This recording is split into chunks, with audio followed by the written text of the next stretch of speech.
एक बार की बात है। एक लड़का था, उसका नाम प्रकाश था, जो एक नगर में रहता था। वो अपने जीवन से बहुत ही निराश था। उसकी निराशा का कारण यह भी था कि वो अब तक अपने जीवन में कुछ भी नहीं कर रहा था। उसके माता पिता उसे ताने मारते थे कि तुम्हारे सभी मित्र कुछ न कुछ कर रहे हैं, लेकिन तुम अभी भी घर पर बैठे हो। दोस्तों के बीच भी अक्सर उसका मजाक उड़ाया जाता था। वो कहीं जाता तो लोग उससे पूछते कि तुम क्या कर रहे हो। उसे यह बताने में भी शर्म आ रही थी। वो कुछ नहीं कर रहा था। धीरे धीरे उसने रिश्तेदारों से मिलना जुलना कम कर दिया और लोगों से मिलना भी बंद कर दिया। वो ज्यादातर समय घर पर ही रहता है। वो अकेला रोता है और भगवान को कोसता है और अपनी किस्मत को दोष देता रहता है। अब उसे अपना जीवन बोझ लगने लगा था। कभी कभी वो सोचता था कि कब वो कुछ करने के लायक बनेगा, और फिर वो सोचता कि जिंदा रहने से अच्छा मर जाना है। एक दिन वो अपने नगर की एक गली से गुजर रहा था। तभी उसने देखा कि एक उपदेशक दुख और परेशानियों पर उपदेश दे रहा है। वो भी उसी भीड़ में सबसे पीछे बैठ गया और गुरु के प्रवचन को सुनने लगा। गुरु कह रहे थे कि दुख एक शिक्षक की तरह है जो हमें जीवन की सच्चाई दिखाता है और हमें जीने का सही तरीका सिखाता है। आप चाहें तो जिंदगी को सही तरीके से जीना सीख सकते हैं। गुरुजी उपदेश दे रहे थे कि तुम चाहो तो कुछ भी हासिल कर सकते हो, और अगर चाहो तो एक कोने में बैठकर रो सकते हो। इन सभी बातों को प्रकाश ध्यान से सुन रहा था, लेकिन शिक्षक की यह बातें उसे पसंद नहीं आई। उसने खड़े होकर कहा कि कुछ भी सिखाने से दुख दूर नहीं होता। इसमें केवल दर्द होता है। दुख की पीड़ा अनंत है। ऐसा लगता है कि इसके बाद कुछ होने वाला नहीं है। इससे कुछ भी फर्क नहीं पड़ता है। इसके सामने तो मौत भी छोटी लगती है। गुरु ने कहा, फिर तुम्हारा दुख क्या है? प्रकाश ने उसके सामने अपनी सारी बातें सुनाई और पूछा, मेरे दुख का कोई उपाय है आपके पास? ये सुनकर गुरु मुस्कुराए और बोले, तुम उस दिन मेरे पास आना जब तुम्हारे जीवन में वास्तविक दर्द हो। मैं तुम्हारी समस्या का समाधान अवश्य करूंगा। ये कहकर गुरु वहां से चले गए। प्रकाश ने सोचा कि कहीं मेरा दुख नकली तो नहीं है? क्या मैं जिस दर्द से गुजर रहा हूं वो नकली है? मेरा दुख कोई नहीं समझ सकता। जब मेरे माँ बाप नहीं समझते तो गुरु क्या समझेंगे? उसने दुखों से परेशान होकर एक फैसला लिया कि अब वो कुछ तो करेगा। प्रकाश ने एक छोटा सा बिजनेस शुरू किया, पर उसे सफलता नहीं मिल रही थी। लेकिन वो अपने बिजनेस में लगा रहा और धीरे धीरे उन्हें सफलता मिलनी शुरू हो गई। फिर उसने गति पकड़ी और केवल 3 साल के अंदर ही वो एक बड़ा बिजनेसमैन बन गया। अब प्रकाश के आसपास ऐसे कई लोग थे जो उसकी परवाह करते थे, जो उससे प्यार करते थे। अब उसके परिवार के सदस्य भी उसकी तारीफ करते करते नहीं थक रहे थे। दिन ब दिन उसके मित्रों की संख्या बढ़ती जा रही थी। अब वो अपनी जिंदगी से बहुत खुश था। उनके कुछ दोस्तों ने उन्हें सलाह दी कि जब आप एक बड़ा बिजनेसमैन बनकर बहुत खुश हैं, तो सोचिए आपको कितनी खुशी होगी अगर आप इस शहर और इस राज्य के सबसे बड़े बिजनेसमैन बन जाते हैं। कितने लोग आपसे जुड़ना चाहेंगे, आपकी कितनी बड़ी तारीफें होंगी, और खुद राजा भी आपसे दोस्ती करना चाहेंगे और जरूरत पड़ने पर आपसे पैसे भी उधार लेंगे। दोस्तों की ये बात प्रकाश के मन में बैठ गई। अब वो और पैसे कमाने की कोशिश करने लगा, लेकिन उसे ये सब बहुत ही जल्दी चाहिए था। वो समय बर्बाद नहीं करना चाहता था। वो अपना खाली समय भी इन सारी चीजों को प्राप्त करने में लगाने लगा। इसलिए वो ऐसे काम करने लगा जो सही नहीं थे।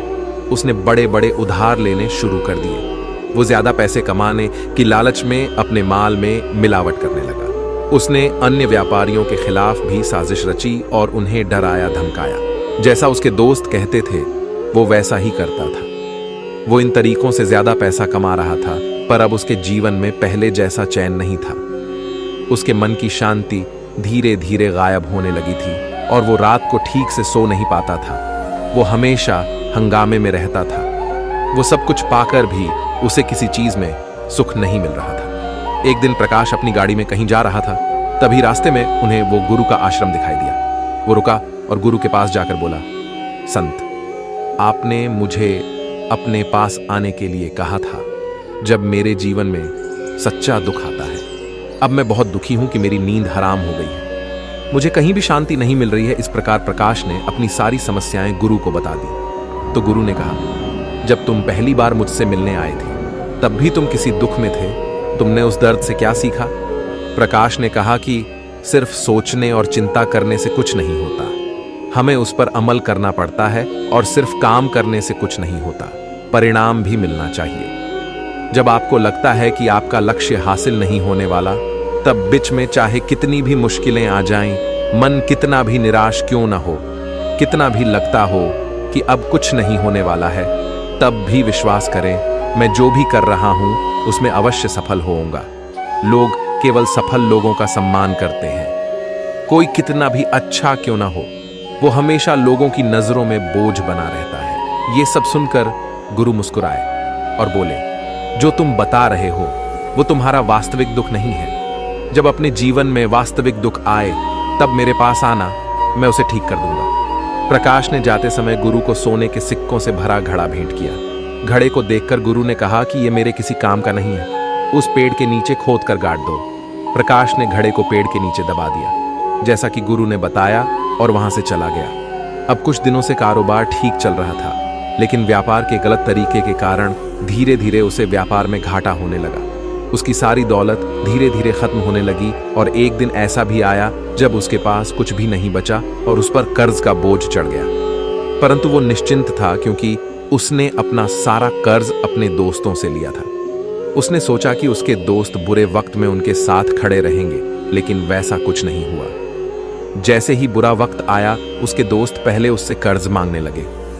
अगर उसने कर्ज नहीं लौटाया तो उन्होंने उसे जान से मारने की धमकी भी दी। उनके सभी शुभचिंतक और प्रियजन उससे दूर हो गए। उसके दोस्त जो उसके साथ मस्ती किया करते थे, अब उससे दूर भाग रहे थे। उसका परिवार उसकी गलतियां और कमियों को गिनने लगा। उसकी सारी संपत्ति नीलाम कर दी गई और उसके पास कुछ भी नहीं बचा। जब उसने अपने पिता से मदद मांगी तो पिता ने कहा कि मेरे पास थोड़ी सी संपत्ति है, वो भी मैं तुम्हें दे दूं, तो मैं तुम्हारी मां को क्या कहूंगा। ये संपत्ति हमारा अंतिम उपाय है। प्रकाश के मन में गहरा दुख छा गया। उसके आसपास कोई नहीं था जो उनके दुख को समझ सके, जो उसे संभाल सके। जनता के इस विश्वासघात के कारण वो अंदर से टूट चुका था।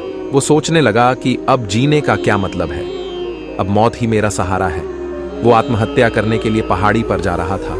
तब उसे याद आया कि उस गुरु ने उससे कहा था, मेरे पास आओ जब तुम्हारे जीवन में वास्तविक दुख हो। प्रकाश गुरु के पास गया और अपनी सारी व्यथा सुनाई और आंखों में आंसू लिए। उसने कहा, हे गुरुजी, मेरे दुख का निवारण कीजिए। तो गुरु ने कहा, जब जीवन में असली दुख हो तब मेरे पास आ जाना, मैं उसे जरूर ठीक करूंगा। प्रकाश ने कहा कि ये क्या हो रहा है, मेरी जिंदगी में अभी दुख नहीं है, तो आखिर असली दुख क्या है। गुरुजी ने प्रकाश से कहा कि पहले तुम मुझे बताओ कि अपने दुख से तुमने क्या सीखा।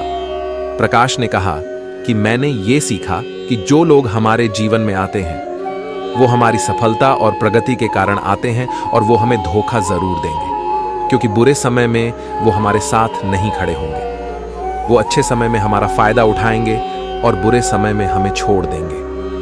उन लोगों पर ही भरोसा करें जो हमारे बुरे समय में हमारे साथ खड़े रहते हैं। लेकिन ऐसे लोग बहुत कम होते हैं, लेकिन जिनके पास है उन्हें उसकी कदर करनी चाहिए, उनका अपमान नहीं करना चाहिए। कभी भी किसी के खिलाफ साजिश नहीं रखनी चाहिए। अपना काम पूरी ईमानदारी और धैर्य से करें और कभी लालची मत बनो। अपने सारे दुख दर्द और अनुभव बयां करने के बाद प्रकाश गुरुजी के सामने आंखों में आंसू लिए बैठ गया। कुछ देर बाद गुरु उठे और उस पेड़ के नीचे खोदा और घड़ा निकाल लिया जो सोने के सिक्कों से भरा हुआ था। उसने प्रकाश को देकर कहा, मेरे पास आना जब तुम्हारे जीवन में वास्तविक दुख हो। प्रकाश ने अपने गुरु को धन्यवाद दिया और उसे प्रणाम करके चला गया। उस पैसों से उसने एक छोटा सा व्यवसाय शुरू किया। अब वो छोटा व्यापारी बनकर भी खुश था। उसने पूरी लगन और ईमानदारी से कारोबार किया। जल्द ही वो अपने शहर का एक बड़ा व्यापारी बन गया। उसका जीवन सुख सुविधाओं से भरा हुआ था। लेकिन कोई कितना भी अच्छा क्यों ना हो, लेकिन जीवन में दुख आता ही है, तो प्रकाश के जीवन में भी दुख आते थे। अपने माता पिता की मृत्यु के रूप में वो दोनों एक ही दिन एक साथ मर गए।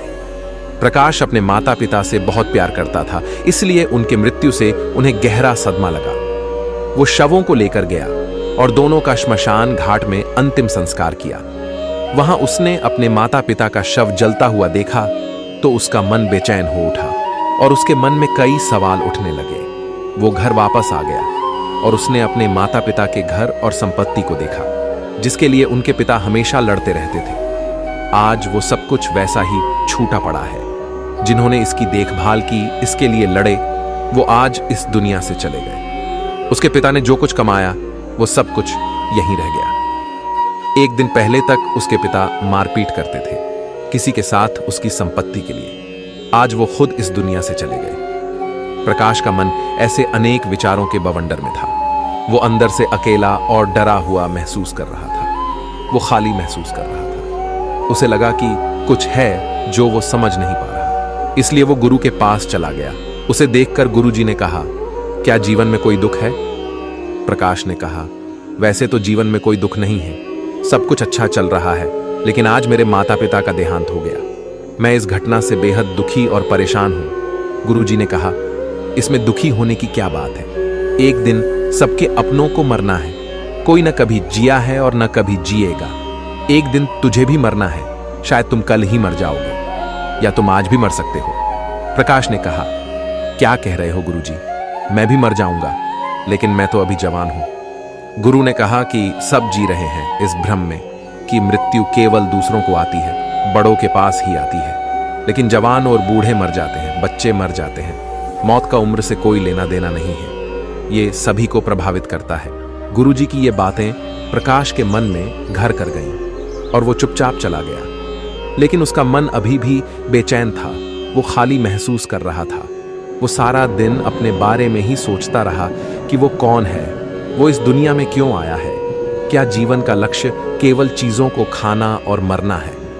ऐसे कई सवाल उसके दिमाग में लगातार उठ रहे थे, लेकिन उन्हें अपने किसी भी सवाल का जवाब नहीं मिल रहा था और उसका दुख दिन ब दिन बढ़ता ही जा रहा था।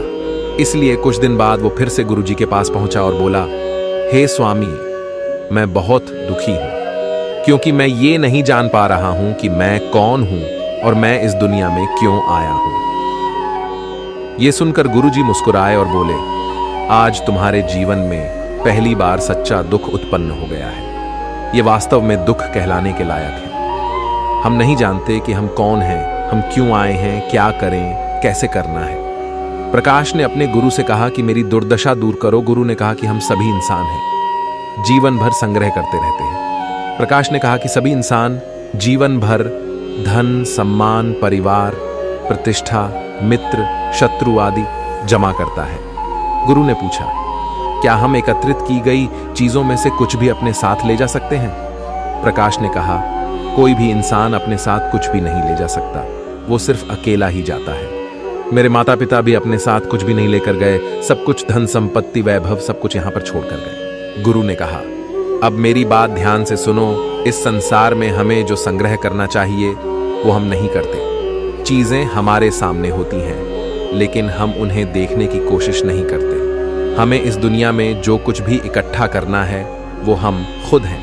हमें खुद को जुटाना होगा ताकि जब हम मरें तो हम एकजुट हो सकें और खुद को पहचानने में सक्षम होने के लिए हम अंदर बटे हुए हों। हम प्यार, नफरत, गुस्सा, ईर्ष्या में बटे हुए हैं।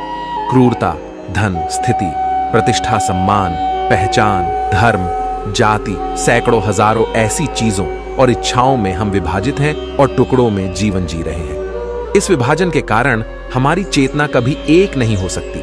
हमारी चेतना शक्ति बिखरी हुई है। इसलिए हमारे पास इतना समय नहीं है, इतनी ऊर्जा नहीं कि हम मुड़ सकते हैं और अपने अंदर देख सकते हैं। वास्तव में धन, सम्मान और सुविधाओं का अभाव, लोग इसे दुख समझते हैं और जीवन भर के लिए वो दुख कहकर रोते रहते हैं और समाधान खोजने का प्रयास करते रहते हैं। उन्हें अपना समाधान कभी नहीं मिलेगा, क्योंकि जिसे लोग दुख कहते हैं वो वास्तविक दुख नहीं है, ये सिर्फ एक आदमी की इच्छा है और उसकी इच्छा कभी पूरी नहीं होती। इसीलिए व्यक्ति को कभी उनके प्रश्नों का समाधान नहीं मिलता।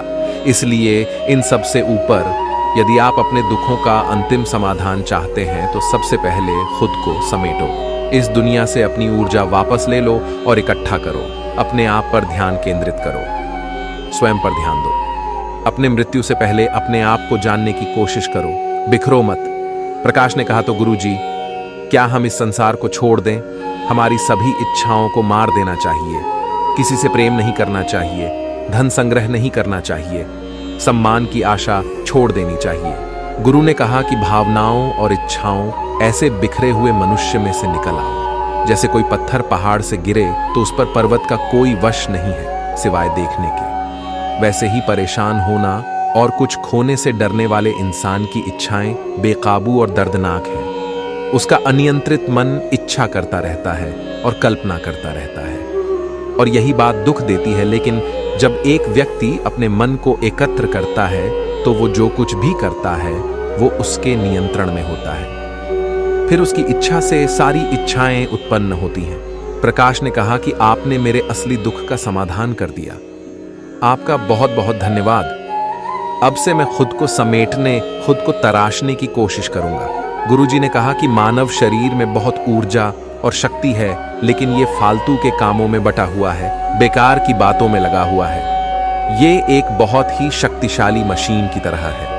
एक बच्चे के हाथ में रखा है और वो बिना सोचे समझे अपनी शक्ति बर्बाद कर रहा है और बिना किसी नियंत्रण के कर रहा है। इसीलिए इस शक्ति पर ध्यान दें, अपनी चेतना, और इसे इकट्ठा करें। प्रकाश को अपने प्रश्नों का उत्तर मिल गया। उसने अपने गुरु का शुक्रिया अदा किया और चुपचाप चला गया। तो बस दोस्तों, उम्मीद है आपको यह कहानी पसंद आई होगी। अगर आपको यह कहानी पसंद आई हो तो लाइक करें और चैनल को सब्सक्राइब करें। धन्यवाद।